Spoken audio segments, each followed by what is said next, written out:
Physically, now I don't know what the truth is, but all these reports are that he has 2 fractured orbitals and a broken nose. Just that alone, just the orbitals alone, like anytime you've got eye injuries, like anything severe with your eyes, long-term consequences vary.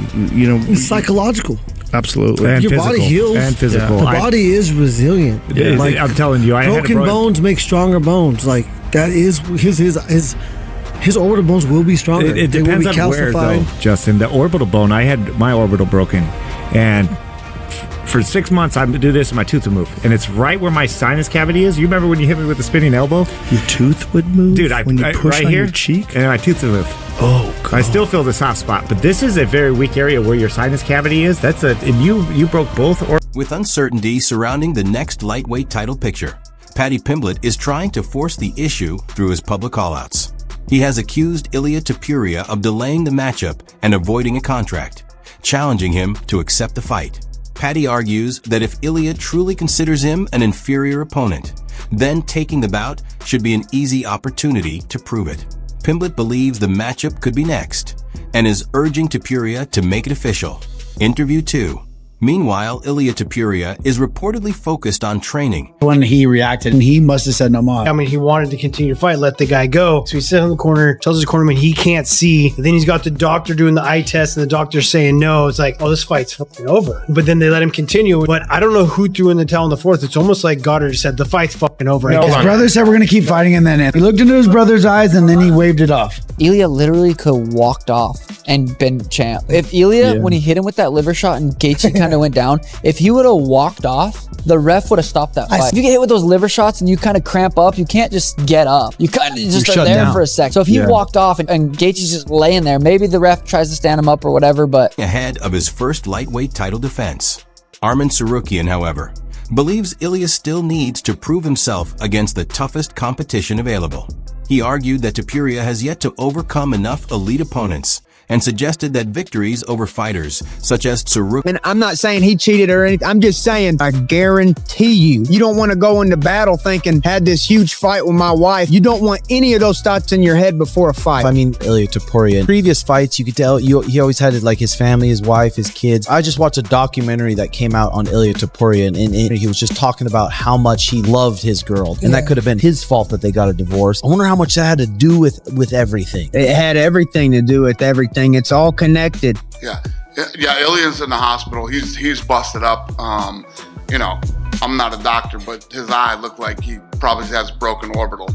I don't know that's not a fact, but I'm just assuming. And my plans for him are to go home and rest and recover and take his time. And you know, tonight was a rough night for him. I just want to make sure he's healthy and good and not even thinking about him fighting again. Just want him to go home and relax and rest and heal.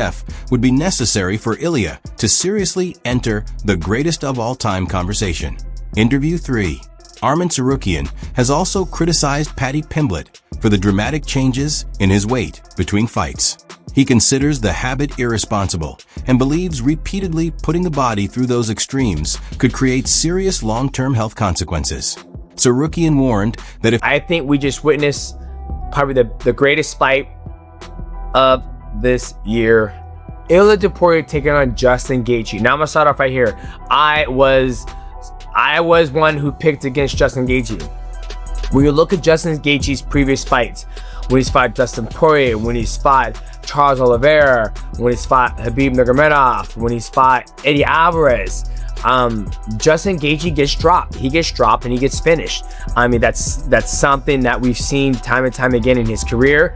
And what would make no different when he's fighting a guy like ILIA Topuria, where ILIA Topuria, what he does is he puts people to sleep. Max Holloway puts him to sleep. Charles Oliveira puts him to sleep. Alex Volkanovski got put to sleep. And you guys might hate me for this, but the best thing Justin Gaethje can do is retire. He should retire on this amazing victory against a legend like ILIA Topuria. I mean, I keep saying ILIA Topuria's a legend. He's still young in his career, but he's a phenomenal athlete. You retire on top. You save your brain cells. You ride off in a sunset. You beat one of the best athletes. You gave him his first fucking defeat. right away with the White House belt and the undisputed lightweight. The same path. The effects could eventually become much more severe. Interview 4. Paddy Pimblett remains confident that he can defeat ILIA Topuria in any area of the fight. He believes he has the tools to finish ILIA both in the striking exchanges and on the ground, while dismissing the idea that Topuria is unbeatable. If the matchup becomes official, Paddy expects to prove that